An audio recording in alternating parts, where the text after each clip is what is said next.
Okay. All right. So my name's Alicia. I'm a research associate at KDVI. Some of you already know me. For those who don't, I am responsible at KDVI for the design and development of our developmental tools.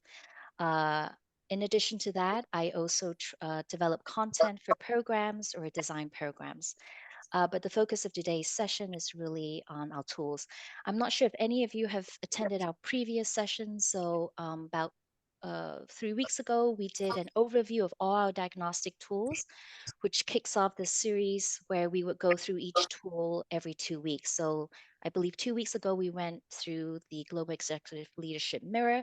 If you're interested in any of those, we have recordings on them.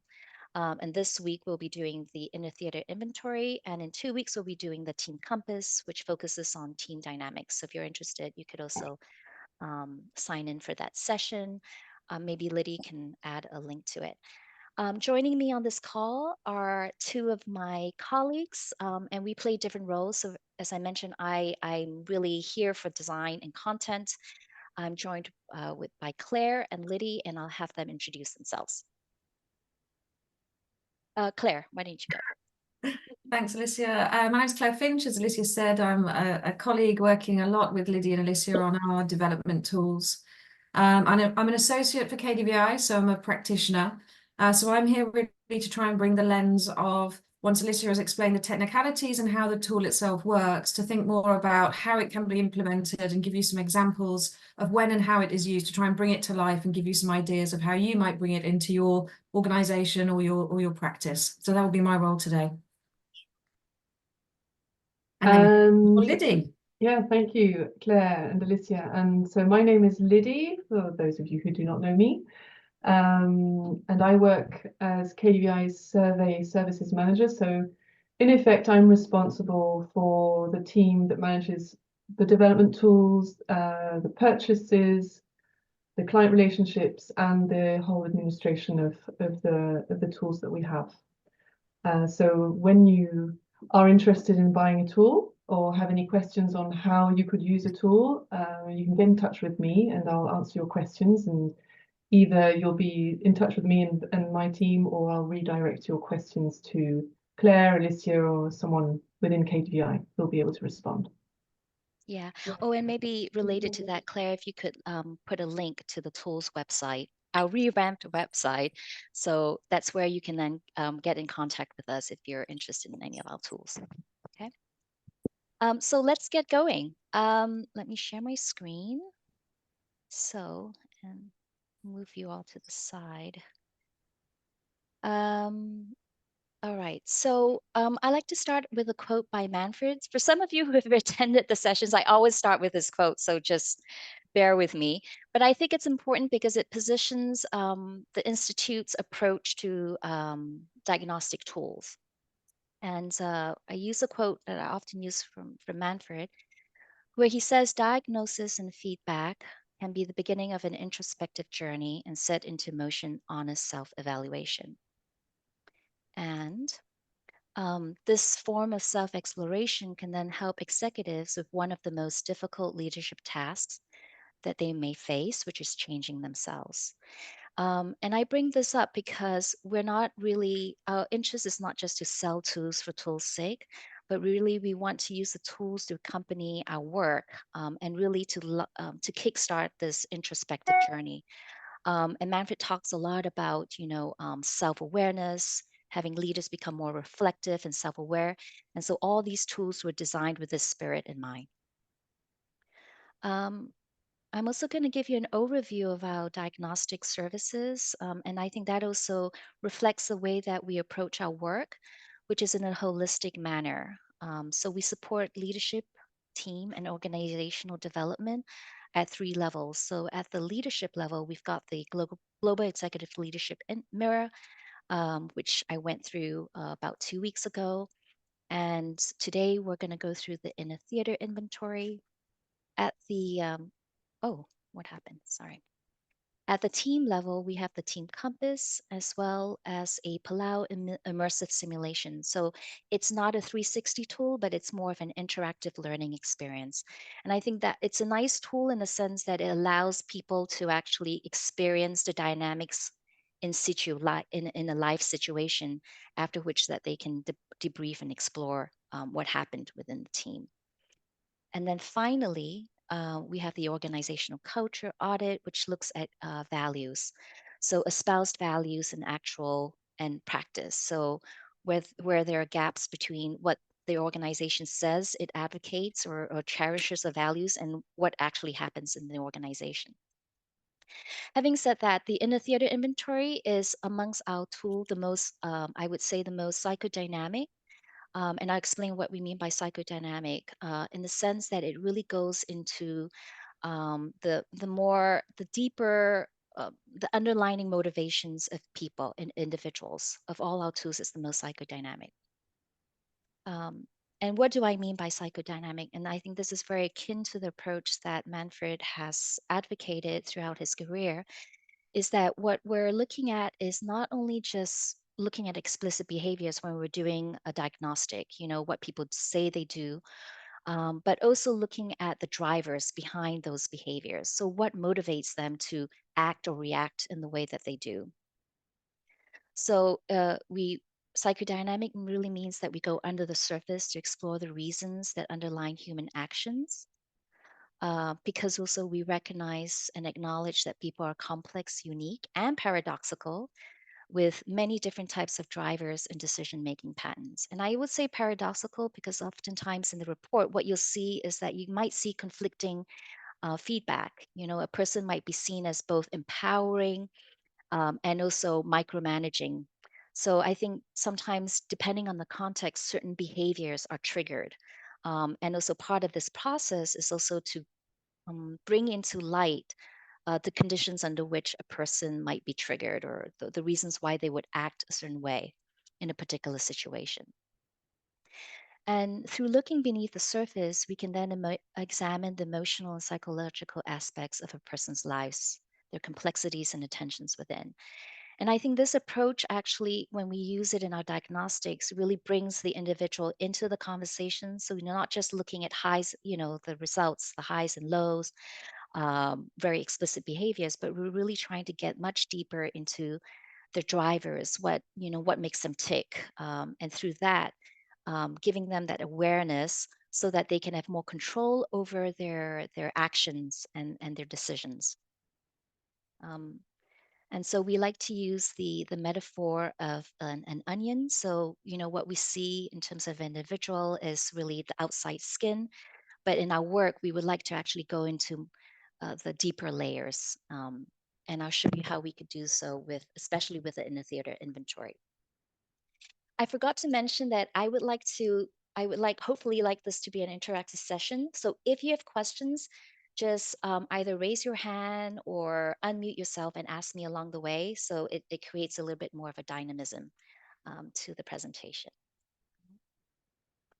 Um, And you'll see also, we'll send the presentation following the session. Oops, just admit someone. And you'll also see that anything in red is an article that you can read for, to further get more further information. Um, let's go, move on. And here it is. The inner theater is really at the center of our identity.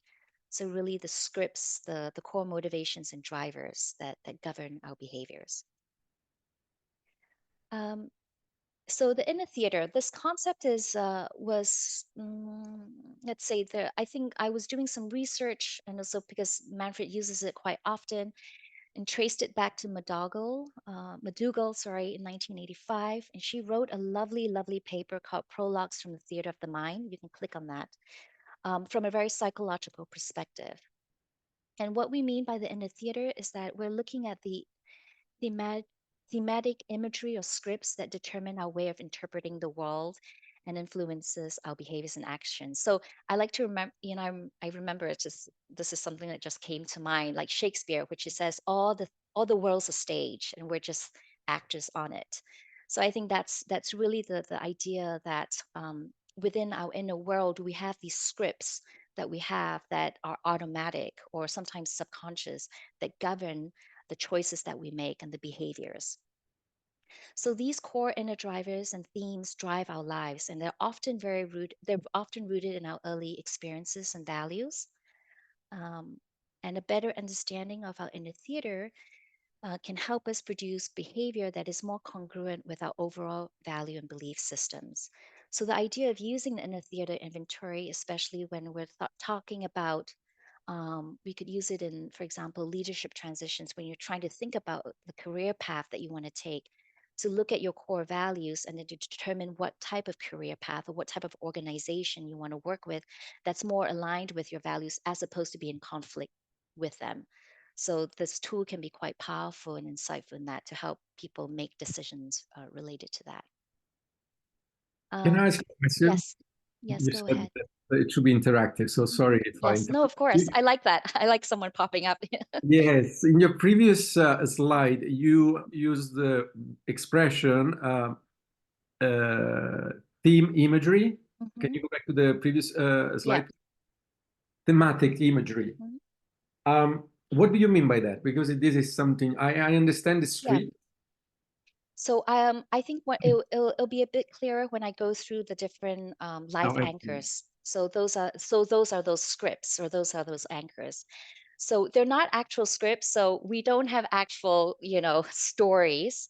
I think another way of saying it is the stories that we tell ourselves, right? The stories in our head about who we are, Mm. what's important to us. So those are the scripts. And oftentimes, um, and also when Manfred created the survey, I think he wrote a book on it. It's, what do executives want out of life? What do they think a successful life looks like? And he actually interviewed a lot of executives to find what their core drivers are or their life anchors, and I'll explain that. Um, and so really those are, I would say there are many different words for it, but really they're just stories that we tell that we've constructed about ourselves that define who we are. And you might explain that later. And the reason Mhm. why I've asked the question because I like the word imagery. Mhm. Because one of the work I do is through drawings. Mhm. Yep. I ask people to do drawings, and I was wondering if in, that expression implies that Mhm. as an activity. Yes, it implies imagery. It implies, I think it's not part of the tool itself, but in the debrief, you could have them draw. I Mm. mean, they could draw. That is another way of tapping in. I think Manfred likes to do that too. He uses a lot of images, like we use metaphors Yeah. to draw their values. Or you could also use storytelling. You could tell stories about yourself as well. So that's another way to access this deeper level. I think the tool itself calls into attention the life anchors, and then through the debrief, through the conversation, you could bring in drawings, storytelling into the debrief, which again makes it more interactive. Yeah. Um, so the purpose of this, the inner theater inventory, is also another anchor to it is what we call the to create greater awareness. We have another metaphor or an imagery, which is the Johari window. I'm not sure if you're familiar with it. You can do some search. But the idea is that the Johari window has four facets. So, what's known to the self and not known to the self, what's known to others and not known to others. So, we're trying to use this tool, and this tool is designed in that way to reveal information about oneself from 360 feedback. So, you're not only having a self perception, but how others view you. And the goal is to improve your self awareness. And through that, also, and through having feedback from others, to also enhance the communication with others. And finally, um, so you'll see, sorry. So what's known to self and known to others is what we call the public self. So that's like the skin of the leadership onion, what people see. And you'll see that coming out in the report. Then you also have the blind spots. So what people see, but you don't necessarily see. So, and you'll see that in the report, you might not have nominated a particular life anchor, but there are a couple of others who have done so. So this gives you a perspective. I would also add hidden strengths because I think blind spot sounds like something negative, but I think also complement it with both developmental and positive. So blind spots and hidden strengths.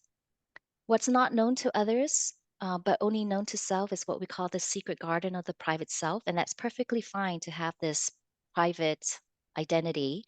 And oftentimes the private self comes up in the through the personal feedback. So from friends and family, who have a different, let's say, view of the individual. It's important also to tap into the private self, because that's also something that's very um, that's cherished or dear to the individual. And so sometimes when a person is lost or confused, you can also tap into this private self, which is in some way sacred to their identity. And then finally, there's the unconscious, which we don't deal with. So that's for the psychiatrist or the psychologist, but that's not known to self and not known to others. But really, with the ITI, what we're trying to work on is what we're trying to visualize is the three spheres: the public self, the blind spots, and the private self. And sorry to interrupt again. No, Do you have an example of what would be in non-known to self and non-known to others? I think that might come into discussion. It might come into discussions even in the conversations as you look in the report. Maybe an anchor that's not identified by either the self or the client, the self or observers, but in looking at it, the individual might trigger something in the individual. So again, I don't have an example, but I think it could come out in the exploration of the results. If when you're exploring the behavior and trying to get into the anchor, the source of the behavior, through discussing it, you might actually be able to, because you're a coach and having that distance, be able to pinpoint something that might not have been identified by both the self or the other, just And through in, the conversations. yeah, and thank you for saying that. But something that came to my mind is because it's one I'm thinking of a specific example that has happened Yeah. with one of my clients. It's a young guy, and the impression I have is that he's not aware of the fact that he's super anxious, almost close Mm-hmm. to a burnout, and the Yeah. family also are not aware of it. Yeah. In cases like this, and I felt that as a coach, I couldn't actually address it because Mm-hmm. I'm not a psychiatric, I'm not a Yeah. psychologist. But in cases like this, so this tool helps you to identify cases like this where you need to delegate to someone else. I don't know if you I understand my. don't think, no, the tool itself doesn't identify that unconscious realm. Okay. What I say that I think the unconscious realm can come out through your discussions with the client, because you're observing the client. So, for example, when you observed your client, you observed that dynamic coming out. That's not known. So that's a blind spot, and maybe others are not aware of it. Then I think after that, you'll have to be astute to determine whether it's a safe space, depending on the relationship, where you could say, well, I've noticed that, when this is the way that you're reacting, and you could call attention to that, not necessarily make a judgment, but at least that helps them reflect on it and say, oh, I wonder why I'm doing it. Why am Mm, I reacting that way? And then you could go into that. mm. Again, it's really a case by case basis, and I think in the end, it's, like Manfred says, do no harm. I think you have to be astute in knowing in which areas you can pursue. Excellent. Thank you. Maybe, Alicia, could I Yes, add something maybe? yes, yes, go ahead. And I just need to open the door very quickly. I'm sorry, it's been ringing. Then I will fill the gap a little bit. So, Alessandra, I like to think of this Johari window almost as being fluid as well.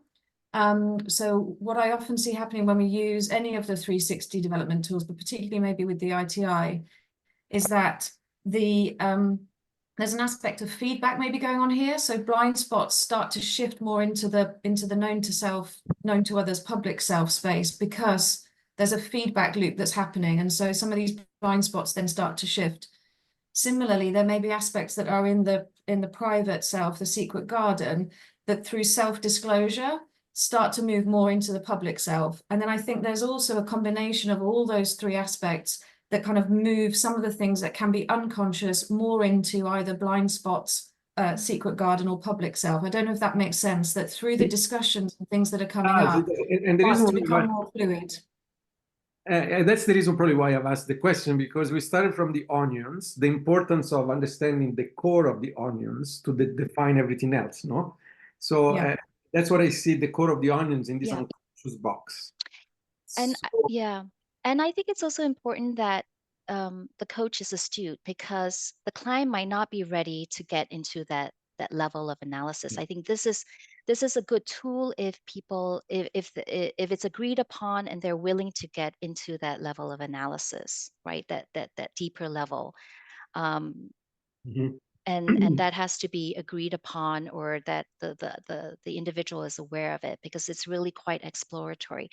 Another way to do it, in which removes the anxiety. I mean, I know we're not positioning as an anxious ridden process, but it's also through storytelling, because this really is about, the story that they've been telling themselves, and the story that they want to craft for themselves, right? Being aware of the scripts that they either automatically are playing out, and verbalizing it, and then through verbalizing it, then have the ability to shift that script and say, well, I want to tell a different story. And how do I tell a different story? What are the things I have to change for that story to shift?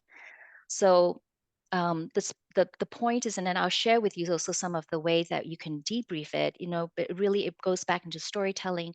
Manfred writes a lot about storytelling as well, because it's a different way. So it's not just a diagnostic, but you really engage them in let's say self-analysis and self-creation. In that way, you write your own story. Um, I'm mindful of time, but so the inner theater inventory. So the goal is to understand the key drivers in our lives, and also develop a lifestyle that's congruent with our values and belief system. This is actually quite relevant now, I think, with COVID as well, where people now are questioning, or they're really getting a sense of, how do I want to work? What type of work do I want to engage in? Is it going to be aligned with my values?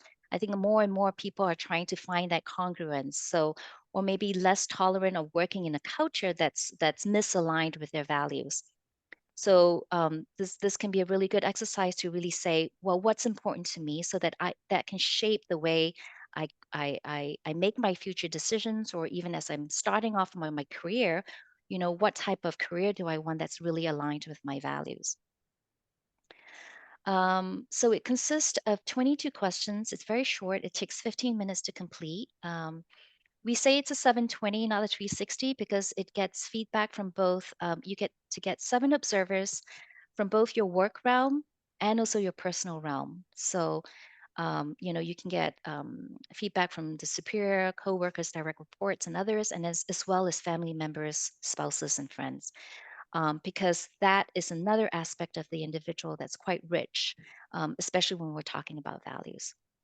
It's not anonymous, because it allows for specific follow up. It's one of the 2 tools that are not anonymous that we have. And it's available in English, French, and Russian. And you'll see here, so going back to the scripts, these are the different life anchors. And they were, oops, where is it? And this again was based on, if you're interested, you can read these 2 articles, The Many Colors of Success, What Executives Want Out of Life. There's another article actually that I can also share, which actually explains how those life anchors were identified. Having said that, it might not be exhaustive, but it pretty much, for at least for in Manfred's conversations with the leaders that went through INSEAD, these were the recurring themes that came out for them. What drives them, what he saw in them, what motivates them. Um, if there are particular drivers that don't appear in that list, they can be captured in the comments section. So I think this instrument an instrument is not able to capture everything, but we tried the best that we can to capture the 22 life anchors. But if there's a particular driver that's very unique to the individual, that's very meaningful, those can surface. They can surface up in the comment section. So the comments also give more flesh, more nuanced feedback to the individual. So you'll see things like achievement, or some people are driven by money or power, and others are driven more by autonomy or exploration, and that could and it's also tied to personality. And so what kinds of careers or positions that actually correspond to those core drivers? Or on the other hand, those drivers, these values can also shift over a lifetime. You can start off driven by one set of values, and over time, because you're transitioning and you're maturing, hopefully your values might change because your experiences have changed. So it also allows you, so they're not fixed, in the sense that you're only governed by those values. But I think there are certain values that are so fundamental, like for example, if you're very autonomous, you know, that can be rooted in the way you were brought up. And so really trying to tap into, you know, why autonomy is such a big a core value for you, or power, you know. And so the tool itself, when you see the results, allows you to have those conversations, to go into the stories behind those drivers. I'm going to share a couple of charts, and then I'll hand it over to Claire. Then we can have more of a discussion on how this might look like with the client. But in the report, I'm not going to share all of the charts, but you can download a sample report from our website. But basically, it'll show your top life anchors. So for this one, it's, you know, you'll see that the top anchor tends to be autonomy, honor, and exploration and learning. And then it goes down, and meaning. So, you know, compared to other drivers. So again, this allows you to really have the individual think about, you know, what's my kind of profile, you know, what's really the things that define who I am, and that is important for me. Because I think a lot of times when in the work situation, if there's a situation that challenges these values, it can trigger a reaction from the individual. So for example, if I'm very autonomous and someone is micromanaging me, or, you know, trying to be controlling of my work, it will trigger a reaction. So having this awareness of your triggers, and because it's tied to your values. Um, a second chart would be, so what we do is that we show the self rating compared to all the others. So you see that the top four were autonomy, honor, exploration, meaning, and then you'll see the self. So you see that with this, you see whether there's alignment or misalignment. So you see that, for example, for this individual, he or she rated autonomy number one, and so did all of the other observers. So you see that this is a life anchor that's both what we would call the public self, that's acknowledged by both the individual and the observers. Then you'll see that as we go down the list, it becomes a little bit more dispersed. You'll see the aesthetics is only acknowledged by the individual and the spouse. So this is what we would call maybe a private self, the secret garden. And here you'll see affiliation. It's recognized by some and not others. So here you can see really alignment or misalignment in terms of the life anchors. Um, and the ones in blue are really where there's more of a gap, less of an alignment. But really the top four are also acknowledged by the observers. And then, so that was for the top 10 life anchors. Then we present all of the life anchors. So it gives you the whole ecosystem. And here you'll see the way the individual rated each of the life anchors from 1 to 10, I believe. And then you see the ratings for each of the observers. So with this, what you can look at is, again, let's say convergence or alignment, so autonomy and independence, and then you can also look for, you know, where the individual, these are the secret garden, where it's acknowledged by the individual but not by the majority of the observers. And here is what we would call a blind spot in terms of order. So the individual did not nominate order as one of the top life anchors, but it was, you know, it was identified by at least 3 observers. So by the superior, coworker, and direct report as number 2. So that's where a blind spot can be revealed, in the sense that he's coming across as being driven by order, but not cognizant of it. And then voice is another area. Sorry, because I need to move the video. Again, voice is another uh, let's say blind spot, because it's acknowledged by some of the observers, but not by the individual. Another way, so it's a little bit difficult to see it, but here at least you get all the information. I think here, this is, we have another way of visualizing it. So this would be your public self, the areas of alignment and gap. and gaps. So there's agreement quotient. So the agreement quotient is your public self. So where there's agreement between both yourself and observers. So both yourself and observers identified these anchors. So there's about 60% of those that were acknowledged. So this really is your public self. Um, this person is fairly transparent in these areas. Then you've got the secret garden, which is where it's, again, as I mentioned, known to the self, but not necessarily to others. So you've only got aesthetics and care. So that's the private self. And then finally, you've got the blind spots, as I mentioned. This is just an easier way to visualize it. So it's order, pride, and voice. So something that this individual might not be cognizant of. And this is an area that's also very interesting to work with because it's being manifested or expressed, but not acknowledged by the individual. And I think especially at work.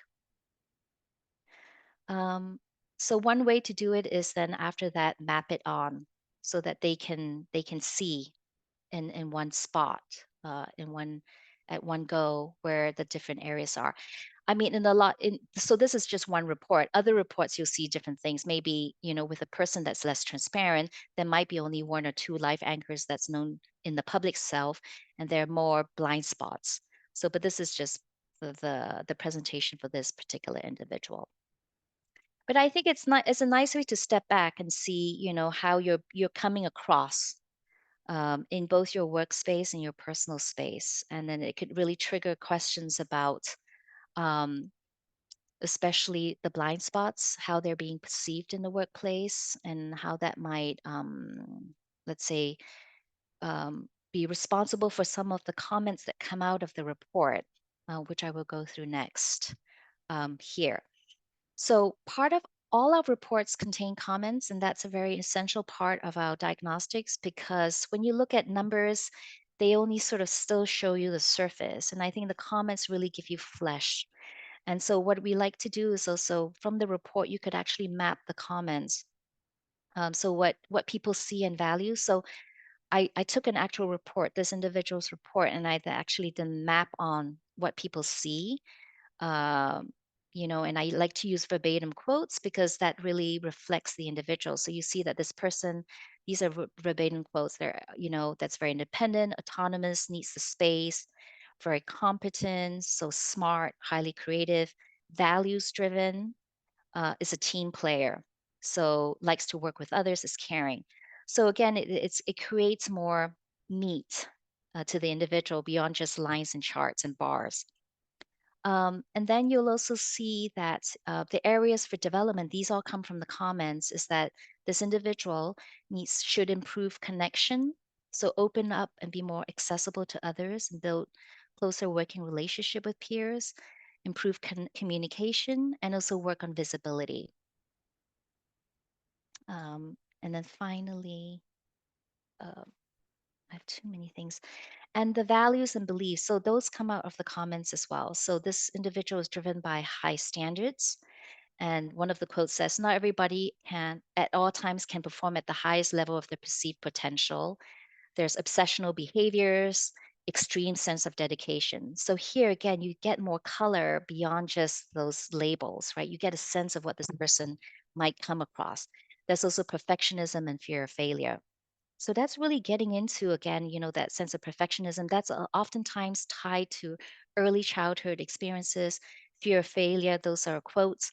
Also tied to, what drives them. And then personality. So you can get information on personality as well. So that's introversion, which causes him energy. So, there's a high sense of responsibility and need for control. And then finally, what's the inner story? So having all this, so I like to say that the report doesn't give you a full picture. It just reveals information that you can work with.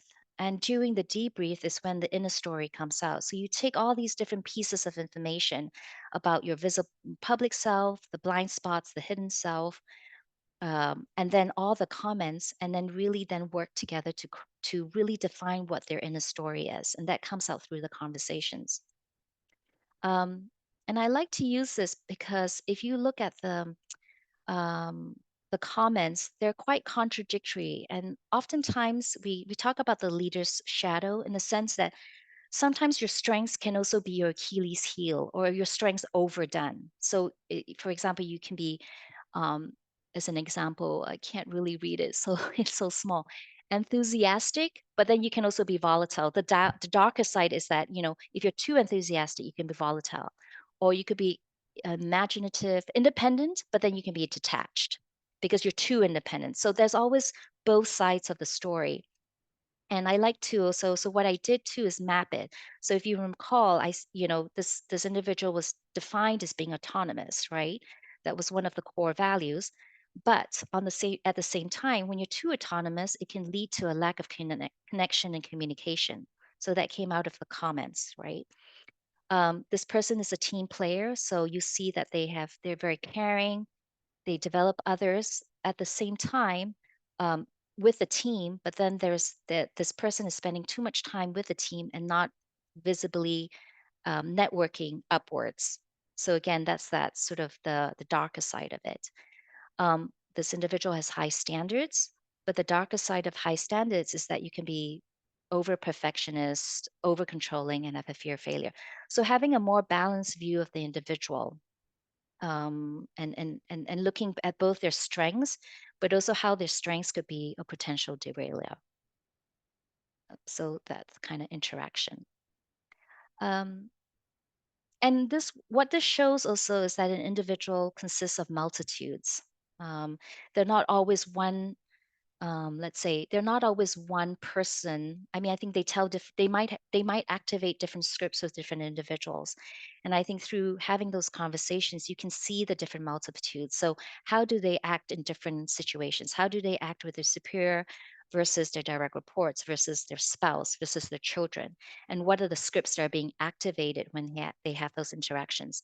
And the idea of having that awareness is that then they can have more control of what their triggers might be and also improve the relationships.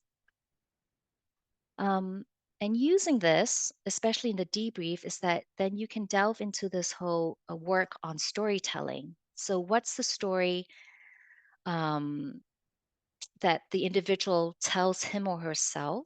And what's the story that other people see? In terms of when they see that individual, what's the story that they're telling? And also, what's the story that you want to create moving forward? And I think it's a good instrument to use, especially when you're in transitions, when you're trying to redefine your life or trying to go into a different path. So really looking at the story up to now and what the story you've been telling yourself, and then also what the story, going back to your life anchors and values, picking out the ones that are important to you, and then crafting the story that you want to actually shape for the future. Um, And so using the tool really as a reflective space, again, not being judgmental about it, but using the results, all the different results, whether it's from the quantitative and the qualitative, but really using it as an opportunity to trigger their curiosity about, the different ways that they're coming across, because that curiosity then raises questions and then leads to the discussions and hopefully awareness, insights, and then, you go down the list. But really the idea is really to create the space, the sense making space, to really explore the story, um, and then also then reimagine a different one. Or maybe it's fine as it is, maybe they're proud of their story, but at least it's an opportunity to really articulate. I think a lot of times maybe people don't have that space to articulate their story or draw it out. And I would say, Alessandro, that yeah, my experience of using it is that yeah, being a coach myself, I will usually ask the person that I'm working with to come up with some insights on their own. So first reactions, what surprised them, what didn't, as example questions, but then use the debrief to really delve into that much more deeply and sense make together. So it's not the intention of these reports are never that it's something that is a standalone. It's really that they are a kickstart for a conversation, for that debrief, and that's that joint sense making for someone to be able to take something from it that they can put into practice or use beyond the scope of just having the report as a piece of paper in their hand, if that makes sense. And maybe Yes. say a little bit more now, Alicia, if you wouldn't mind moving to the next slide about why we think the ITI is chosen. So again, maybe just to recover a couple of things that Alicia said. At KDVI, we really believe that a fundamental part of developing reflective leaders, which is what we're all about, is this idea of using diagnostics, using these 360s or 720s as a foundation for people to be able to change themselves and change the organizations that they work in for the better. And I guess what we're seeing more and more is that we're in a permanent state of flux with lots of disruption going on. And so there's even more need, I think, at the moment for leaders to be authentic, for leaders to have purpose. And the foundation of that is often for them to be able to understand themselves. And I think that's why we're also seeing an increase in the use of the ITI at the moment. So as Alicia has said, a lot of times the ITI is used in moments of transition. We know that people are having more and more career changes than they have in the past. We know that organizations are going through more and more transitions. And so being able to understand what our own personal internal motivations and drivers are, and how we can then either, to Alicia's point, either own that story and carry it with us, so learn from it and carry it with us, or unlearn from it and have the opportunity to change our stories, is becoming more and more important. So why do people choose the ITI? First of all, I think people choose it because it's unique. There aren't very many other 360s and certainly not 720s out there that allow people to really go below the surface and think about what's going on for them as an individual person. It's complementary, and I'll say a little bit more about that in a second. But because it looks at this more under the surface aspect, it can be very useful to be used alongside another psychometric or another 360, which is looking at the more pragmatic aspects, the more visible behaviors, and using it in that way, you get this kind of two sides to the story, if you like, the kind of pragmatic behavioral aspect and also what's going on under the surface. It's trusted. It shouldn't say benchmark there, sorry, I don't think, but it's validated. So we know that when we're asking the questions, they're asking the right things. It's recognized and it's well used. And we think that it's efficient as well. So Lydia and the team that offer the service to go along with the tool do a fantastic job of handling absolutely everything. So whether you're a coach, whether you're an organization, whether you're a business school, everything behind the scenes is very much taken care of. So you can focus on your area of expertise, which is delivering the program, delivering the coaching alongside it. If we jump to the next slide, Alicia, let me try and bring to life a little bit more. So who uses our development tools? And I'll bring in some instances of how the ITI is used as well.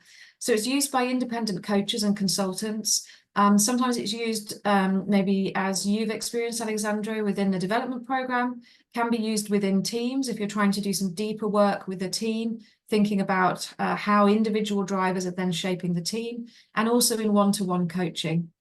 It's used by global organizations as part of their ongoing feedback and development programs. So OLVG is a Dutch hospital network. They use the ITI as part of their development of people within the organization, because they're really focused on this kind of internal story on what's going on for people. And it's also used by business schools. So TIAS is a user of the ITI. They particularly use it within their sustainability program, sustainable leadership program. So again, I think this kind of theme of meaning, of purpose, of people moving into this area, which is more around things that are more meaningful, means that the ITI is being used more and more in that arena. I'm going to pass over to Lydia now, unless there's any questions, just to go into some of the pragmatic aspects of how the tool operates. Yes, so if you're, as I said at the beginning, if you're interested in buying the tool, the ITI, or any of our other tools, or have questions around them, please just write to me and I can take care of your request or redirect it.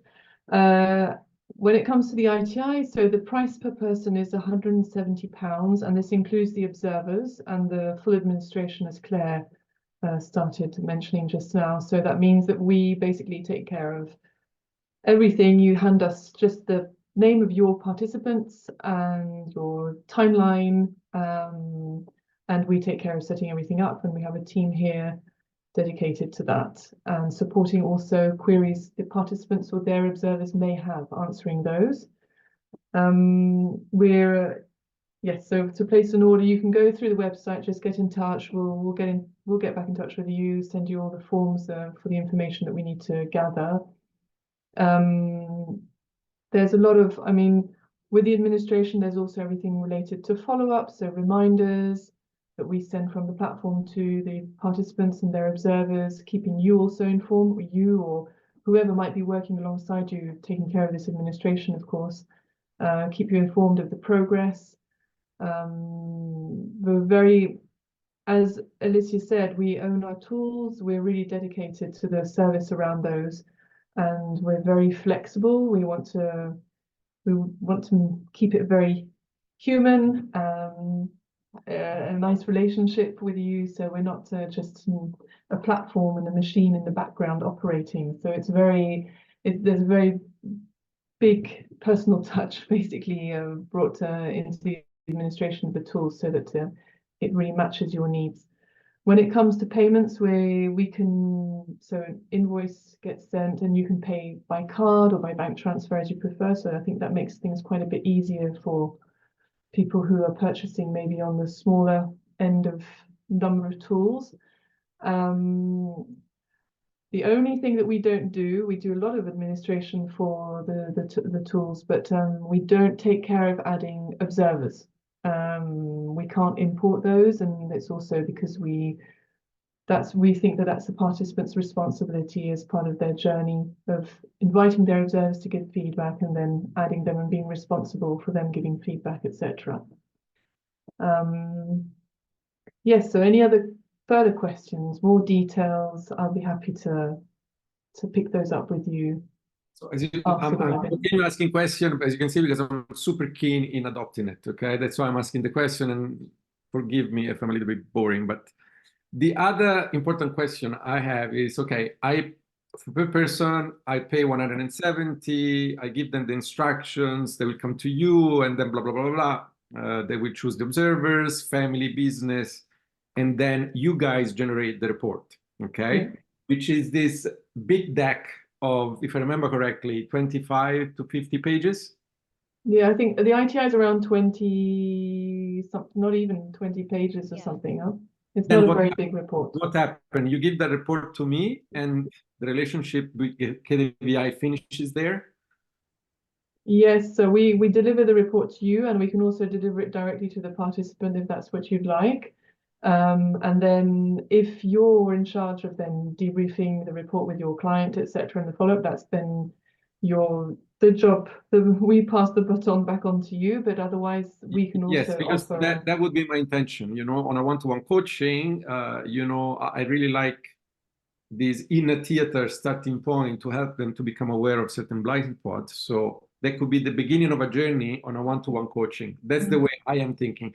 Unless you guys, as experts, believe that probably is not a good way to do it. Alessandro, just in the interest of time, and I think there are other people that would like to ask some questions. Might I suggest that please ask if you have more detailed questions, let's pick up a phone call with you individually so we can go through everything. And let's just give space to. I apologize for that person. That's okay. It's great that you have questions. I just want to make sure we make time for other people too. I didn't realize you were here, Christina, but I didn't do it in purpose, I promise. Okay, I'd love to ask a question. We have 5 minutes left. It's about the debrief, because you say when you use it for teamwork to get on a deeper level, you're talking about the group debrief then, or do you still debrief it on one-on-one and then do the group work? That's my only question. I think my answer to that, Christina, would be it depends. I think it probably depends on the context. It depends on the circumstance of the team. It depends on the level of psychological safety that is already there. Depends on the work you've already done with the team. But at any time when you are using these tools, myself, Alicia, Lydia are always available to kind of answer questions and give some short thoughts about how you might use it. So I think as with any 360, it depends on the context. It can be used in both ways. Okay. It works very well doing the individual debriefs first and then bringing things collectively into the group. Manfred, as you know, does a lot of work, and we do a lot when we're using the ITI then around using metaphors, using storytelling, using drawing to really bring it to life. And if there is enough kind of safety and willingness and openness already within the team, then the possibility of moving straight into using it without doing individual debriefs is also can work really well. Okay, thanks.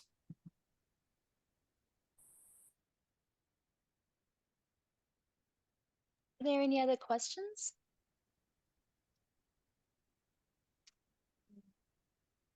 Maybe Liddy, Liddy. should we mention Yeah. very quickly that we Yeah. also have the certification? So for those of you who would, Oh, Yeah. I'm this- jumping in, sorry, but Yeah. Liddy, maybe just very briefly in the 2 minutes that we have, we could share about the certification. Yes, so as for the GLM and the OCA, you can get in touch with us if you'd like to certify or train for the ITI. So there are two formats where you have three foundational sessions, and then if you want to take it a bit further, you use the tool with one of your clients, and that write up a paper and then debrief your paper with the facilitator. And that counts as a certification because you've used it. You've shown us that you can use it.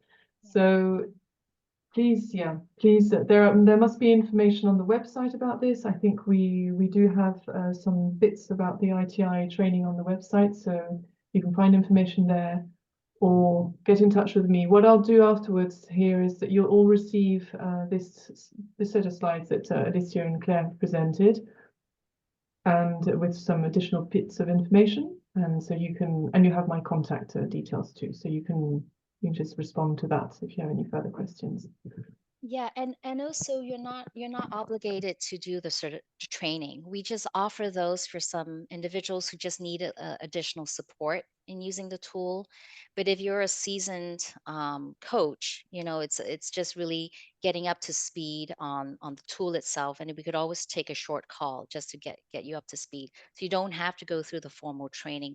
But we do offer these services for those coaches who maybe are starting out that still they want to just have more assurance or build up their confidence in using it. So usually part of it is just sharing cases. So you see different cases that might, you know, different stories that can come out of the ITI or any of our other tools. But you're not obligated to go through the training for any of our diagnostics.